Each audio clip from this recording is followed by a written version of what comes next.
मैं आईआईटी जाने का मेन रीज़न वही था कि अब मेरे को बहुत दूर जाना था घर से, क्योंकि घर का माहौल इतना ख़राब था ना कि मुझे वो बिल्कुल ऐसा लगता था कि बस भाग जाओ। जैसे बचपन में ही मेरे को ख्याल आता था कि घर से भाग जाओ। वहाँ तो वो पड़ोसी को बताते ही नहीं ये फोटोग्राफी कर रहा है, उनको ऐसे शर्म आती थी उस चीज़ में। मेडिटेशन और ये सब करता था तब तो उनको बिल्कुल ही लगा कि अब तो बिल्कुल ही गया।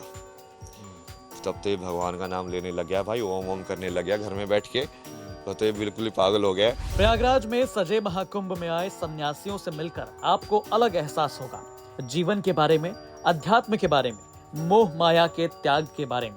ऐसी ही एक अनोखी कहानी के साथ इस बार महाकुंभ में आए एक बाबा की बड़ी चर्चा है। ये हैं आईआईटी वाले बाबा अभय सिंह। आईआईटी बॉम्बे से एरोस्पेस में इंजीनियरिंग करने वाले अभय सिंह बचपन से ही अपने मकसद को खोजने वाले थे। सुनने में बड़ा अजीब लगेगा, लेकिन देश के सबसे कठिन परीक्षाओं में से एक आईआईटी क्रैक करने को लेकर इनका ड्रीम ये था कि आईआईटी क्रैक करके घर से बाहर जाना है, क्योंकि घर का माहौल ठीक नहीं था। एक ऐसा स्टूडेंट, परिवार ने आपको समझा या परिवार ने आपको जाने दिया कि नहीं जाओ अपनी खोज पूरी करो?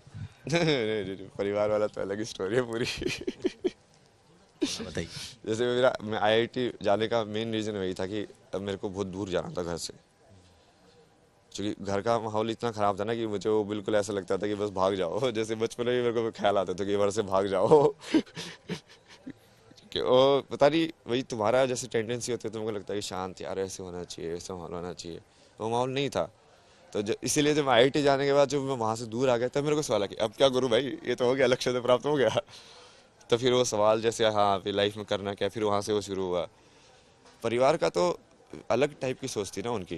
जैसे जब मैं फोटोग्राफी में शिफ्ट हुआ तो वो पड़ोसी को बताते ही नहीं ये फोटोग्राफी कर रहा है, उनको ऐसे शर्म आती थी उस चीज़ में। बोला कि ये आईआईटी के बीटेक करने के बाद ऐसे फोटोग्राफी कर रहा है, बताओ क्या वैसे घूम रहा है फोटोग्राफी करते हुए लड़का। मतलब वो समझ रहे हो क्या, अलग ही है वो चीज़। फिर उनको बोलता था कि इसी से क्या छुपा रहे हो तुम। अब वो भी तो मैंने टॉप डिज़ाइन इंस्टीट्यूट से ही पढ़ाई की है उसकी भी।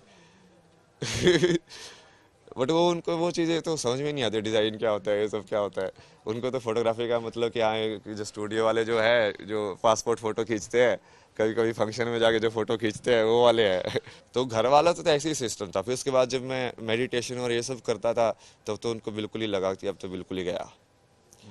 तब तो ये भगवान का नाम लेने लग गया भाई, ओम ओम करने लग गया घर में बैठ के, तो ये बिल्कुल ही पागल हो गया।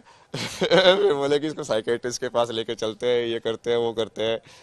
अब ये क्या कर सकते हैं। इनकी अब तक की कहानी की और किस्सों के बारे में जानने के लिए नीचे दिए गए डिस्क्रिप्शन में लिंक पर क्लिक करें। प्रयागराज से कुमार अभिषेक की रिपोर्ट, यूपी तक।